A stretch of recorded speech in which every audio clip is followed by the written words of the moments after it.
بسم اللہ الرحمن الرحیم۔ گمنام ایرو کے معزز ناظرین، السلام علیکم۔ آئیے چلتے ہیں کہانی کی طرف۔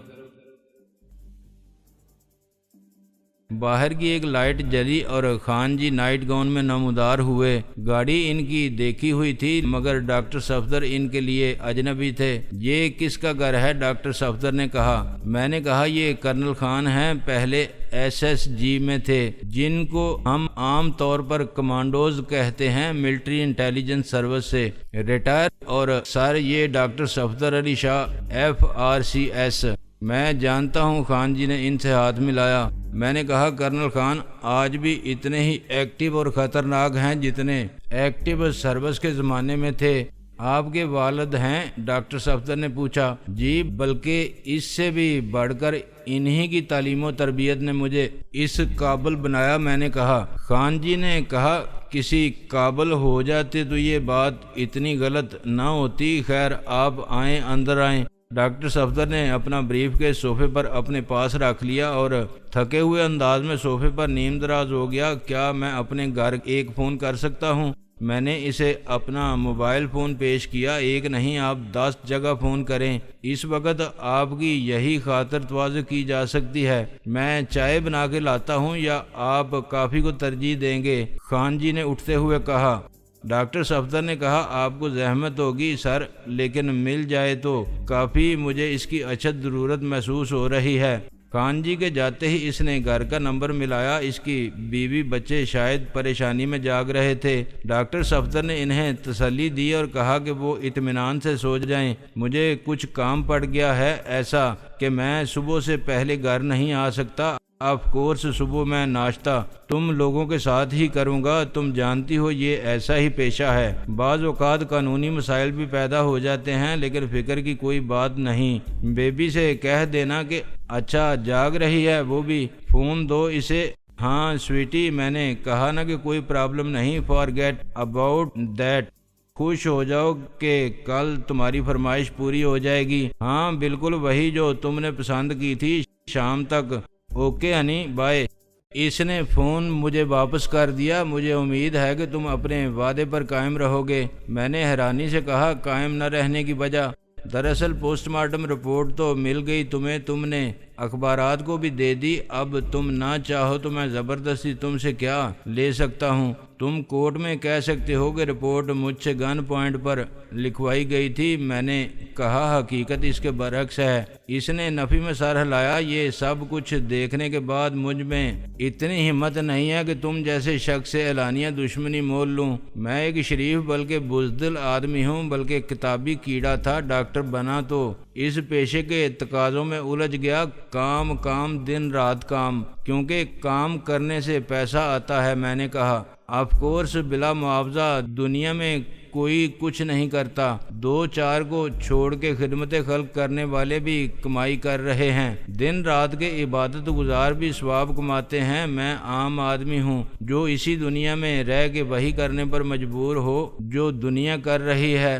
یہاں تم سکون سے سو سکتے ہو اگر سونا چاہو۔ یہ جگہ ہر لحاظ سے محفوظ ہے۔ میں نے کہا تم کیا رات بھر جاگتے رہو گے، پہرے داری کرو گے میری؟ نہیں، مجھے صبح سے پہلے کچھ اور ضروری کام نپٹانے ہیں۔ کیا تم مجھے بتاؤ گے کہ یہ معاملہ کیا ہے؟ وہ بولا۔ میں نے کہا تفصیل میں جائے بغیر میں یہ بتا سکتا ہوں کہ تمہاری مدد سے میں نے اپنے دشمنوں کی ایک سازش کو ناکام بنا دیا ہے۔ کون دشمن؟ کیسی سازش؟ میں نے کہا میں ایک سیاسی جماعت کا سربراہ ہوں۔ اپنے منہ میاں مٹھو والی بات نہیں، یہ حقیقت ہے کہ گزشتہ چند برسوں میں عوام کی پذیرائی سے ہم اپنا سیاسی امیج بہتر کرنے میں کامیاب ہوئے اور ہماری جماعت کا سیاسی مستقبل خاصا روشن ہے۔ دشمن تو عام آدمی کے بھی ہوتے ہیں۔ اقتدار کی جنگ میں سیاسی حریف زیادہ ہوتے ہیں اور طاقتور ہوتے ہیں۔ میری مقبولیت سے حسد کرنے والے اور خوف کھانے والے کچھ سازشی عناصر میرے خلاف ایک ایسی سازش کا منصوبہ بنایا جیسے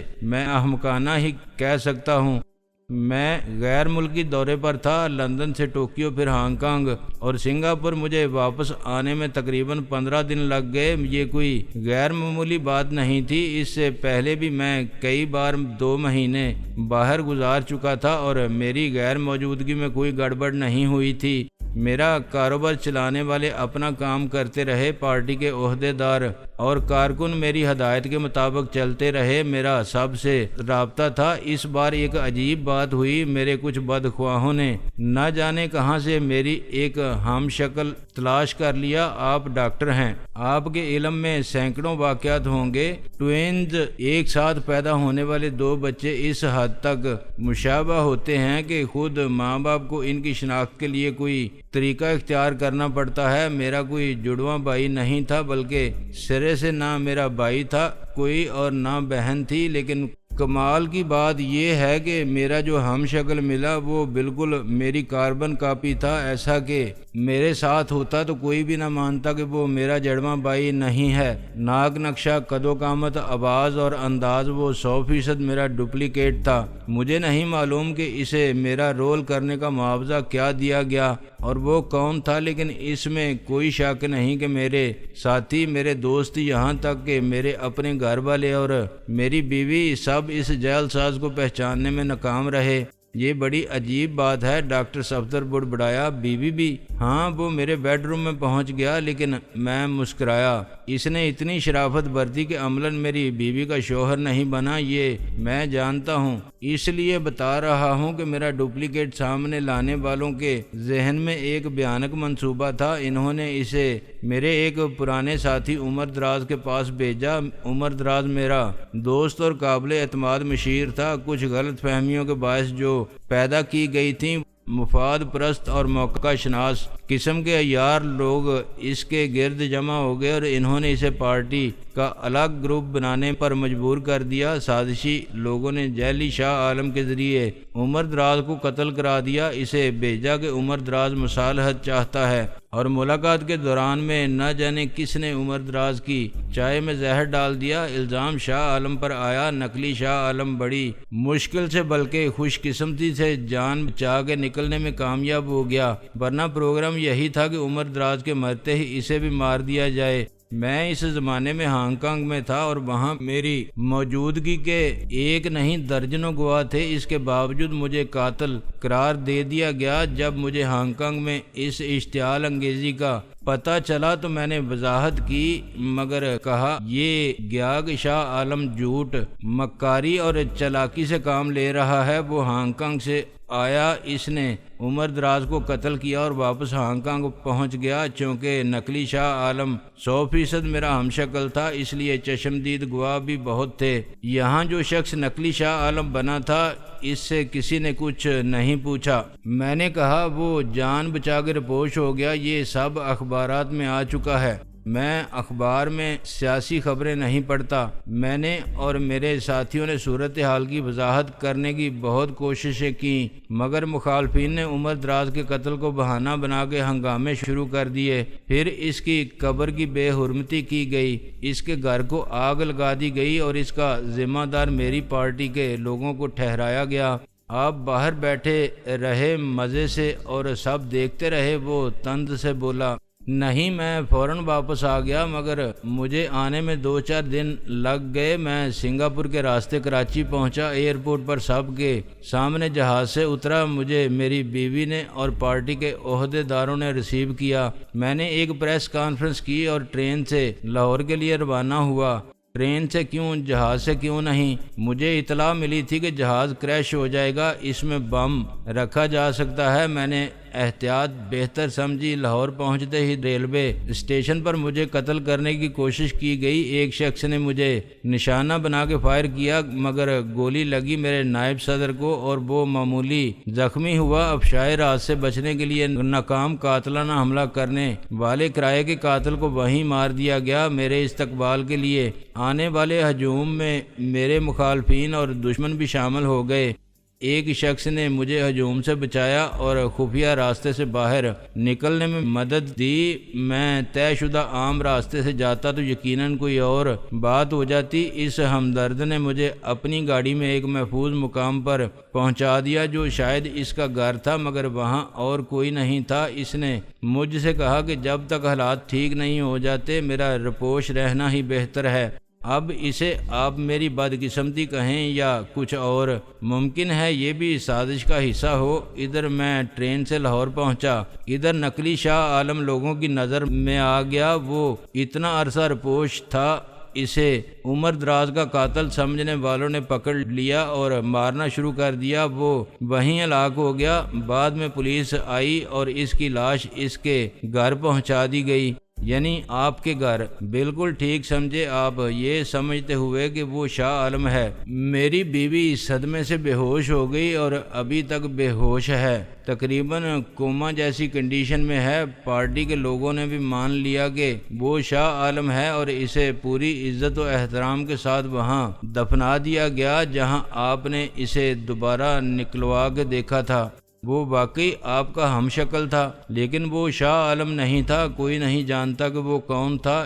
اس تمام عرصے میں میری حیثیت ایک نظر بند جیسی رہی۔ میرا وہ اجنبی ہمدرد مجھے اپنے گھر میں بند کر کے غائب ہو گیا۔ اس گھر میں مجھے کوئی تکلیف نہیں تھی، مگر میں باہر نہیں نکل سکتا تھا۔ پھر ایک دن مجھے وہاں سے نکلنے کا موقع مل گیا۔ میں اچانک سب کے سامنے جاتا تو لوگ کہتے کہ یہ ہے نقلی شاہ عالم۔ اصل شاہ عالم کے مزار پر تو پارٹی کے لوگ بھی دن رات پھول چڑھانے جا رہے تھے۔ میں چوری چھپے لوگوں سے ملا، ایک پریس کانفرنس کی، مگر اس میں بڑے صحافی نہیں آئے۔ وہ سمجھے کہ یہ عملی مذاق ہے، شاید شاہ عالم مر گیا، اب اس کی پریس کانفرنس کیسی؟ تاہم اس سے شکوک پیدا ہوئے۔ کچھ ذہین اور تجسس پسند صحافیوں نے معاملے کی تہہ تک پہنچنے کی کوشش کی۔ اس میں ایک خاتون صحافی شبنم پیش تھی، بڑی بہادر اور بے باک صحافی ہے۔ انویسٹیگیٹو رپورٹنگ میں اس کا کوئی ثانی نہیں۔ اس نے دیکھ لیا کہ دال میں کچھ کالا ہے،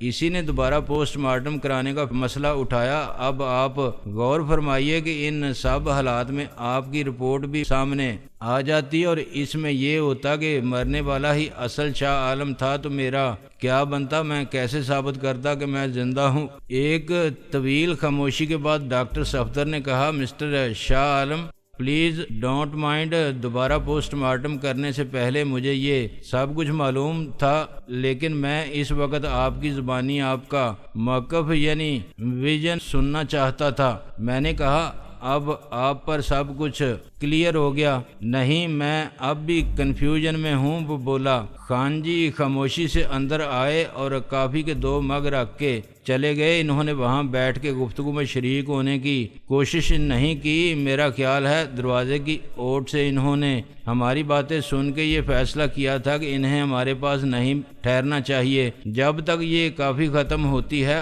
آپ کے سوالات کا جواب دے سکتا ہوں۔ میں نے کہا، اگر آپ اصل شاہ عالم تھے، اگر سے شکوک پیدا ہوتے ہیں میں شاہ عالم ہوں، اوکے، آپ نے پولیس اور عدالت سے مدد کیوں نہیں لی؟ معاملے کو اتنا آگے کیوں بڑھنے دیا؟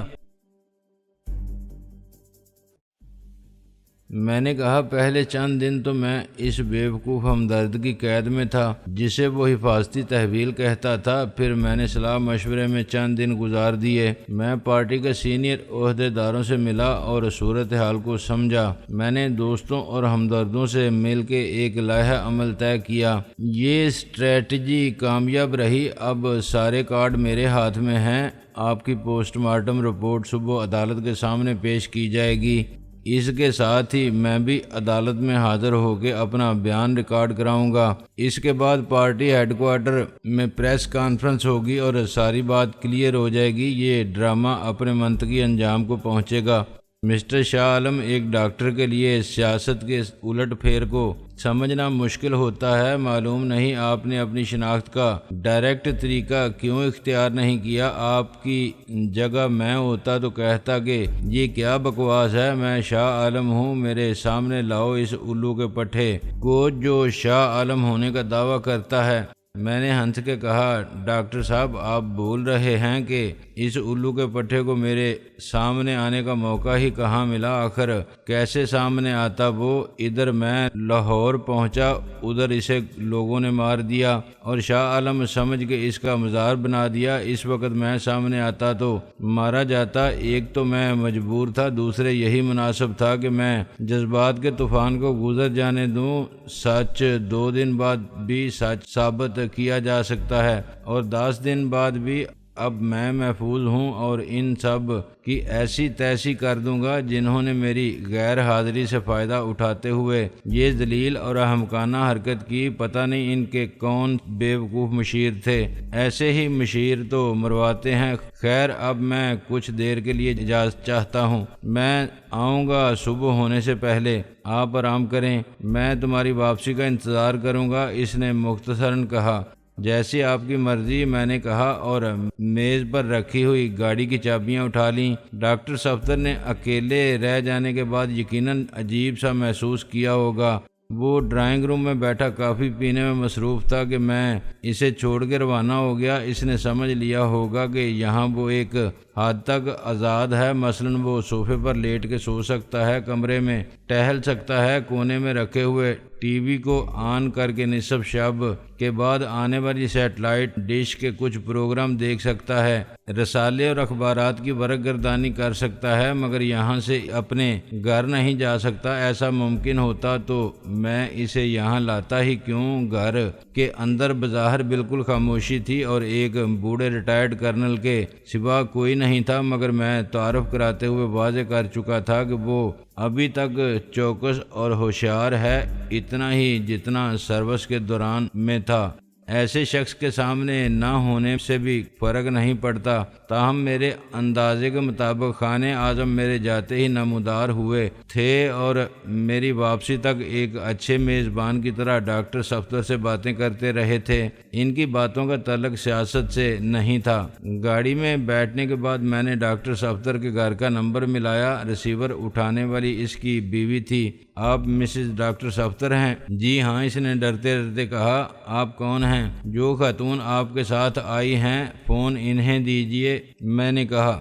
اس نے تعمیل کی اور میں نے چندہ کی آواز سنی۔ ہیلو، میں نے کہا، تم جاگ رہی ہو؟ نہیں، نیند میں باتیں کر رہی ہوں۔ وہ بولی، یہ مت پوچھنا کہ کس سے۔ میں نے ایک مصنوعی قہقہہ لگایا۔ اس کی کیا ضرورت ہے؟ ظاہر ہے اس سے جس کے تصور سے تمہارے خیالوں کی دنیا آباد ہے، جو تمہارے خوابوں میں بسا ہوا ہے۔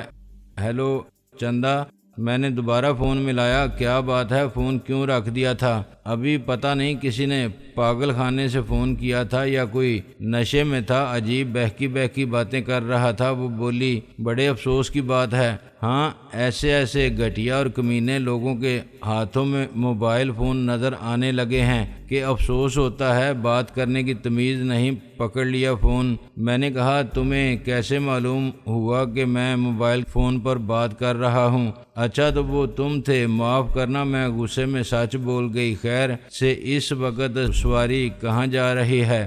میں نے کہا، تمہیں یہ بھی معلوم ہے کہ میں کہیں جا رہا ہوں؟ تم نے ابھی ہارن بجایا تھا، انجن کی آواز بھی ہے پس منظر میں۔ میں نے کہا، میں اپنی اکلوتی بیوہ سے ملنے جا رہا ہوں، ذرا خیال رکھنا، ایسا نہ ہو کہ وہ تمہیں دیکھتے ہی گولی مار دے اور ایکشن ری پلے کی طرح پھر بیوہ ہو جائے۔ تمہارے مہمان بھی ساتھ ہیں، ان کو میں اپنے سسرال چھوڑ آیا ہوں۔ تم ذرا اپنے ڈاکٹر کمال فاروقی سے پوچھو کہ انہوں نے کیا طے کیا ہے۔ اس وقت وہ سو رہے ہوں گے، اس کو جگا کے پوچھو کہ الو کے پٹھے تم کو اسی طرح کہنا ہے۔ بتا دینا کہ میں صرف پیغام دے رہی ہوں، جیسا وصول ہوا ہے میں قمر سے معلوم کر چکی ہوں۔ کب، کیسے اور کیوں، وضاحت فرمائیے۔ طے کرنے کے لیے کہ کوئی بات نہیں تھی سوائے تاریخ کے۔ ان کا خیال ہے کہ ایک ہفتے بعد آج ہی کے دن، لیکن وہ چاہتے ہیں کہ خان جی سارے معاملات کو سنبھال لیں۔ میں نے خان جی سے کہا تو انہوں نے کہا کہ اچھا، کل وہ ڈاکٹر کمال کے گھر جائیں گے اور واپسی میں قمر کو ساتھ لے آئیں گے۔ گویا رخصتی میرے سسرال سے ہوگی، میرا مطلب ہے تمہارے میکہ شریف سے۔ سب تقدیر کے کھیل ہیں، پتہ نہیں تمہاری رخصتی کب ہوگی میرے ساتھ۔ وہ ہنسی، اس کے آثار نظر نہیں آتے دور دور تک۔ آخر کیوں؟ میں نے آواز میں رکت پیدا کی۔ اس لیے کہ پہلے تو مجھے امید تھی کہ ایک نہ ایک دن تم انسان کے بچے بن جاؤ گے، مگر تم اب ہو گئے ہو باقاعدہ مداری۔ تم سدھر نہیں سکتے۔ میرے مزید کچھ فرمانے سے پہلے اس نے فون بند کر دیا۔ میں اس وقت تک شاہ عالم ہاؤس کے نزدیک پہنچ چکا تھا۔ گاڑی کو کچھ فاصلے پر روک کے میں نے گرد و پیش کا جائزہ لیا۔ جہاں شاہ عالم کی زندگی میں چہل پہل رہتی تھی وہاں اب ویرانی اور خاموشی تھی۔